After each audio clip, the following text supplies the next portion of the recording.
আসসালামু আলাইকুম সুপ্রশিক্ষার্থী নবম শ্রেণী গণিত টিউটোরিয়ালে আপনাকে আবারও স্বাগতম। আমরা এই পর্বে আলোচনা করব আমাদের যে একক কাজ এখানে আছে, এই একক কাজটা আমরা সলভ করব এখানে।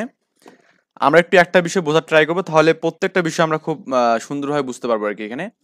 সো আমরা প্রথমত ইনিশিয়ালি এই ম্যাথটা করার জন্য আমাদের এখানে কিছু ত্রিভুজ বিষয় কিন্তু জানতে হবে এখানে। ধরুন আমি একটা সমকোণী ত্রিভুজ আঁক করতে যাচ্ছি এখানে। সমকোণী মানে হচ্ছে আমাদের একটা কোণ 90 ডিগ্রি হবে এখানে।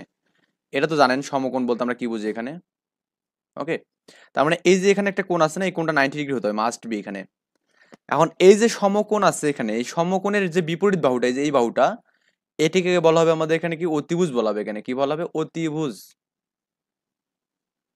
অতিভুজ বলা হবে এখানে। এবং এর যে এই অতিভুজ সংলগ্ন যে আমাদের কোণগুলো আছে না, এগুলোকে আমাদের সূক্ষ্মকোণ বলা হবে, কারণ এই কোণগুলো আমাদের 90 এর থেকে ছোট আর কি এখানে। ওকে, 90 এর থেকে কি ছোট এখানে। সো এইটাকে বলা হবে ভূমি বলা হবে এখানে, এটাকে ভূমি বলা হবে। এটাকে আমাদের উচ্চতা বলা হবে এখানে, এটা হচ্ছে উচ্চতা বা লম্ব বলা যাবে এখানে। অ্যাকচুয়ালি আমাদের এটা মেইন উদ্দেশ্য না, উদ্দেশ্য আমাদের এখানে জাস্ট এই সমকোণের বিপরীত বাহুটা অতিভুজ, এটা আমাদের মনে রাখতে হবে এখানে। যদি আমাদের এরকম হয় ব্যাপারটা এখানে, ধরুন এরকম আছে এখানে, যদি হাতের একদম এক্স্যাক্টলি অত ভালো হবে না। আপনাকে যদি বলা যায় এই ত্রিভুজের ক্ষেত্রে এটা যে সমকোণ হয় এখানে, এই কোণটা, তাহলে আমাদের এখানে অতিভুজ কোণটা এখানে, তখন অবশ্যই অতিভুজ এটা হবে এখানে, কারণ আমাদের এই সমকোণের বিপরীত বাহু কিন্তু এটাই এখানে। তার মানে এটাকে তখন আমরা অতিভুজ হিসেবে আখ্যায়িত করবো এখানে। ওকে, এটা হচ্ছে অতিভুজ হবে তখন। সো আমরা এখানে এই চিত্রগুলো একটু দেখবো, দেখে ম্যাথগুলো সলভ করা ট্রাই করবো এখানে। আমরা এখানে একটা প্রথম নম্বর যে চিত্র, ক নম্বর যে চিত্রটা দেখতেছি এখানে, দেখুন এই চিত্রের ক্ষেত্রে আমাদের এই কোণটার মান ওরা বলে দিচ্ছে 90 ডিগ্রি এখানে, এইটার মান 90 ডিগ্রি। 90 ডিগ্রি মানে লম্ব আর কি। হ্যাঁ, একটা রেখার উপর একটা রেখা লম্ব থাকবে এখানে। তার মানে এখানে সমকোণী ত্রিভুজের নাম দিয়েছে ক খ গ এভাবে দিয়েছে এখানে, এবং সূক্ষ্মকোণ দিয়েছে। দেখুন আমাদের এইটা সবসময় সূক্ষ্মকোণ এখানে, এটা এই থিতা সূক্ষ্মকোণ, তারপরে এখানেও কি এই থিতা এখানে সূক্ষ্মকোণ, আবার এখানে এখানে কিন্তু এই আলফাও সূক্ষ্মকোণ, আবার কি থিতাও সূক্ষ্মকোণ এখানে। তো দুটো ডিফারেন্স ভাবে দিচ্ছে এখানে, যেমন আমাদের একবার থিতাও দিয়েছে এখানে, একবার আলফা নিয়েও করছে এখানে। আচ্ছা, এখন আমাদের এই যে সমকোণটা আছে 90 ডিগ্রি যে কোণটা আছে এখানে, এই কোণের বিপরীত বাহু কত? 17 ডিগ্রি না এখানে। তার মানে অতিভুজ কত এখানে? 17 দিয়েছে দেখুন আমাদের এখানে। এখন এরপর দিচ্ছে বিপরীত বাহু এখানে। তো এই বিপরীত বাহু বলতে আমরা বুঝবো এখানে এই সূক্ষ্মকোণের বিপরীত বাহু এখানে। তো এই কোণের বিপরীত বাহু কিন্তু এটা এখানে, কারণ এই কোণটার বিপরীত হচ্ছে এটা। তার মানে এখানে কত মান হচ্ছে 8 হচ্ছে এখানে। এবং সন্নিহিত বাহু বলতে আমরা কি বুঝবো? সন্নিহিত বাহু বলতে আমাদের এই কোণটার, হ্যাঁ একটু আমি আরেকবার করে দেই, এই যে আমাদের থিতা কোণটা আছে এখানে, এই কোণটার সন্নিহিত বাহু আমাদের 17 হবে, মানে আবার এখানে 15 হবে। কিন্তু সন্নিহিত বাহুর ক্ষেত্রে একটা জিনিস মাথায় রাখবেন, সবসময় অতিভুজটা বাদ যাবে এখানে। সন্নিহিত বাহুর ক্ষেত্রে কি হবে? অতিভুজটা আমাদের বাদ যাবে এখানে, অল টাইম অতিভুজ বাদ যাবে এখানে। সো সন্নিহিত বাহু কত হবে এখানে? 15 হবে এখানে। তার মানে অ্যান্সার হবে এখানে 15। আই থিঙ্ক এই পর্যন্ত বুঝতে পারছেন। এখন খতে আমরা আসি এখানে। ক্ষয়ের ক্ষেত্রে সূক্ষ্মকোণ আমাদের থিতা এখানে গেল। তারপরে অতিভুজ কোণটা এখানে দেখুন আমাদের, এটা যে 90 ডিগ্রি হয় এই কোণটা, এটা হচ্ছে 90 ডিগ্রি, মানে এটা হচ্ছে সমকোণ। তার মানে অতিভুজ কত? পি হবে এখানে, তো পি। আচ্ছা, বিপরীত বাহু কত এখানে? বিপরীত বাহু হচ্ছে এই বাহুর বিপরীত বাহু এখানে, এই বাহুর বিপরীত।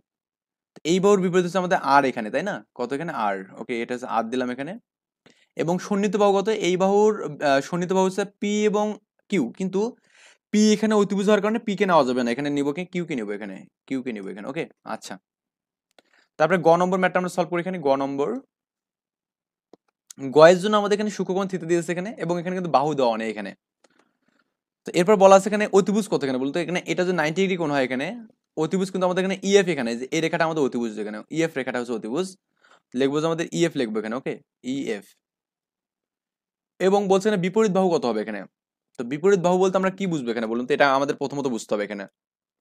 আমি যদি সূক্ষ্মকোণ এখানে থিতা ধরি এখানে, এখানে বলা আছে সূক্ষ্মকোণ আমি কাকে ধরছি এখানে? থিতাকে ধরছি এখানে, এই কোণটাকে ধরছি সূক্ষ্মকোণ। যখন আমি একে ধরলাম সূক্ষ্মকোণ, এই যে এটাকে, তখন আমাদের কিন্তু এখানে বিপরীত বাহু কত হবে এখানে? এই যে ইজি হবে এখানে। কি হবে এখানে? ইজি হবে। ওকে, এবং এই কোণের তখন সন্নিহিত বাহু কত হবে এখানে? এই যে এফ, এফ জি হবে এখানে, কারণ আমাদের অতিভুজটাকে তুমি বাদ দাও, তাহলে কত হবে এখানে? এফ জি মানটা পাচ্ছে এখানে, তাহলে লেখা যাবে এফ জি এখানে। ওকে, এটা হচ্ছে আমাদের যখন থিতার মানটা যখন সূক্ষ্ম হবে, যখন আমাদের এখানে কিন্তু সূক্ষ্মকোণ আরো একটা আছে এখানে, যেমন আলফা আছে এখানে। তো আলফা নিয়ে আমরা একটু কাজ করে দেখি কেমন হয়। আলফার জন্য আমাদের দেখুন, আমাদের এখানেও অতিভুজ কতখানি ইএফই হবে, কারণ আমাদের এটা তো অতিভুজ অল টাইম এটাই হবে, কারণ 90 ডিগ্রির বিপরীত।